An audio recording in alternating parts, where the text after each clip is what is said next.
औरंगाबादमध्ये आंदोलन सुरू आहे तर कोल्हापूरमध्ये देखील अशाच प्रकारचं एक आंदोलन सुरू आहे आणि या ठिकाणी मुंडन आंदोलन कोल्हापुरामध्ये करण्यात आलेलं आहे। शिक्षण उपसंचालकांच्या कार्यालयाबाहेरच उपोषण सुरू केलंय। आंदोलनाचा आजचा 10वा दिवस आहे। उपोषणकर्त्यांची अजूनही कोणी भेट घेतलेली नाही। याचा निषेध म्हणून आंदोलनकर्त्यांनी आज सरकारचं धावं घालून पंचगंगेच्या काठावरती मुंडन केलं। पालकमंत्री चंद्रकांत दादा पाटील आपल्या वाढदिवसात गुंग असून आंदोलनकर्त्यांकडे त्यांचं लक्ष नाही असा देखील आरोप करण्यात आला।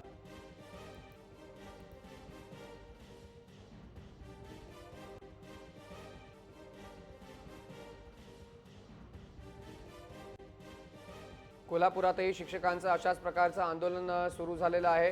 कोल्हापुरामध्ये शिक्षकांचं आंदोलन पाहताय तुम्ही। औरंगाबादमध्ये एका शिक्षकाचा मृत्यू झाला तर कोल्हापुरामध्ये शिक्षकांनी मुंडन आंदोलन केलं।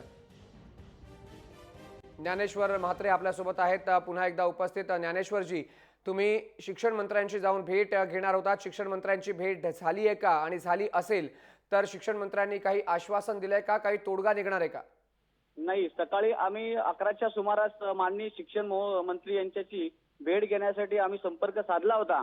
त्यांनी आम्हाला सांगितले होते की 2 तासामध्ये मी तुम्हाला भेट देतो, मात्र अजूनही कोणत्याही प्रकारची भेट त्यांनी दिलेली नाही किंवा त्यांचा फोनही नाही किंवा त्यांचा माणूसही प्रत्यक्ष आझाद मैदानावरती आलेला नाहीये।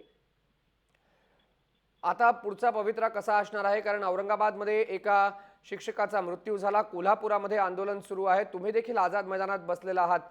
काय पुढचा पवित्रा असणार आहे आंदोलनाचा?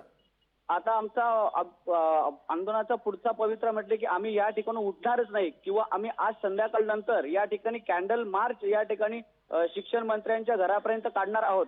जोपर्यंत आम्हाला न्याय मिळत नाही, आमच्या शिक्षकाचं बळी जाऊनही जर शिक्षण मंत्र्यांचे डोळे उघडत नसतील तर आम्हाला आता हे आंदोलन तीव्र केल्याशिवाय पर्याय नाही।